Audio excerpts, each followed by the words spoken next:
Created रखना चाहते हैं, या फिर रिलीज फॉर ऑर्डर करना चाहते हैं, रिलीज फॉर कॉस्टिंग करना चाहते हैं, या रिलीज जर्नल करना चाहते हैं।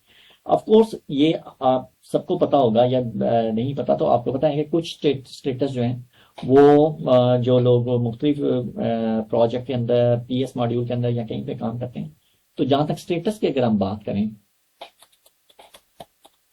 तो क्या है, उसमें एक स्टेटस आपका होता है CRTD, यानी कि वो चीज अभी क्रिएटेड मोड में है। फिर जब क्रिएट हो जाती है, फिर हम अगर हम थोड़ा सा उसको रिलीज करें, सारा ना करें, तो वो क्या होता है, पार्शियली रिलीज। इसी तरह जब आप उसको फुल रिलीज कर देते हैं तो वो फिर REL हो जाती है। और फिर इसी तरह जो है वो आप कह सकते हैं कि जब वो कंप्लीट होने वाली होती है तो फिर उसका टेको हो जाता है, टी नहीं, टेको, आई थिंक शायद ये स्पेलिंग, टेक्निकली कंप्लीट उसको हम कहते हैं, टेक्निकली कंप्लीट। और फिर उसके बाद जब टेक्निकली कंप्लीट हो जाता है तो फिर आप कंप्लीट हो जाता है या क्लोज होता है, CLSD क्लोज्ड, और फिर LKD शायद, या LOKD होता है क्या, लॉक्ड। तो ये मुख्तलिफ स्टेटस होते हैं। जब वो क्रिएटेड मोड में हो तो फिर आप उसके ऊपर कोई फाइनेंशियल एंट्री कुछ भी नहीं कर सकते, सिवाय इसके कि उसके मास्टर डाटा ही आप उसके साथ जो है ना वो थोड़ा सा प्ले अराउंड कर सकते हैं। अगर आप उसके ऊपर कुछ फाइनेंशियल एंट्री जनरेट करनी या कोई एक्शन करना चाहते हैं तो फिर आपके लिए ज़रूरी है कि एटलीस्ट उसका स्टेटस रिलीज हो। तो हम यहाँ पे उसका स्टेटस सेलेक्ट कर लेते हैं रिलीज जर्नल, ना कि हम उसको कहें कि वो ऑर्डर करे तो फिर मीन्स का प्रोडक्शन ऑर्डर हो या रिलीज फॉर कॉस्टिंग हो। क्योंकि अगर हम इसको रिलीज फॉर कॉस्टिंग करेंगे तो कॉस्टिंग के लिए तो ठीक है, लेकिन फिर जब आप प्लानिंग वो एक्चुअल कॉस्टिंग के लिए जाएंगे तो फिर उसमें इशू आ जाए। वो जब आप ऑर्डर करेंगे, प्रोडक्शन ऑर्डर भी तो हमने इसके बाद चलाना है ना एक्चुअल कॉस्ट कैलकुलेट करने के लिए, हाँ, तो उस वक्त इशू होगा। तो बेहतर है कि रिलीज जर्नल कर लेते हैं। ये करने के बाद अब हमने इसके अंदर ऑपरेशंस बताने हैं कि कितने हमारी ऑपरेशन लाइन है अब। तो फिर हम ऑपरेशंस में जाएंगे। यहाँ पे हम देखें कि यहाँ पे वो क्या कह रहे हैं, ये आप कह लें कि सब ऑपरेशन है। अब हमें वो पूछ रहा है कि वर्क सेंटर बताएं आप। तो अभी यहाँ पे अब आपको वर्क सेंटर की अहमियत का अंदाजा हो गया कि वो कितना जरूरी है, कि अगर आप वर्क सेंटर नहीं बनाते तो इसका मतलब है कि राउटिंग के अंदर आप काम नहीं कर सकते। कंट्रोल की वेरी इंपॉर्टेंट है। अभी हम देखते हैं कि कंट्रोल की SAP में कैसे बनी होती है, ये देखें। यहाँ पे कंट्रोल कीज के अगर हम आ जाएं तो PP01 जो है वो देखते हैं कि ये जो है ना आमतौर पे internal procurement, routing, reference operation से ये हम इसको यूज करते हैं। अगर हम यही, अगर इसकी कॉन्फ़िगरेशन भी हम देख लेते हैं, अभी यही स्क्रीन मैं देखना चाहता हूँ इसकी डिटेल इंफॉर्मेशन, तो ये मैं डिटेल इंफॉर्मेशन का बटन दबाऊंगा तो मेरे पास ये ऑप्शन आ जाएंगी कि क्या ये जो की है PP01 ये क्या क्या कर सकती है। ये स्केजुलिंग कर सकती है, ये कॉस्ट कैलकुलेट कर सकती है, ये print confirmation, print ticketing, print time ticket print कर सकती है, और कंफर्मेशन इसमें रिक्वायर्ड है। ठीक है, राउटिंग के वो जब हम एक्चुअल कॉस्टिंग करेंगे। और ये क्या चीज़ है, हम इसको F1 दबा के देख लेते हैं कि ये क्या है, डिटरमन कैपेसिटी रिक्वायरमेंट। ये कोई इससे हम कैपेसिटी जो है वो कैलकुलेट करें। कैपेसिटी के ऊपर हम काम नहीं कर रहे तो इसलिए हम इसके बारे में कोई वरी होने की जरूरत नहीं। हमें जो ज्यादा तल्लक है वो है कि कॉस्ट, ये चेक बॉक्स ये टिक होना चाहिए। अगर ये चेक बॉक्स टिक नहीं होगा तो हमारा काम नहीं होगा। तो हमें कॉस्ट को टिक करना है, तो इसका मतलब है कि ये हमारे लिए बेहतर है। अब हम जब यहाँ पे लिख के और यहाँ पे हम कुछ डिस्क्रिप्शंस लिख देते हैं कि आप कह लें कि कौन सा है, सीड असेंबलिंग प्रोसेस लाइन। ये लाइन कौन सी है, seed assembling, manufacturing and assembling, seed manufacture and assembling. ये नहीं,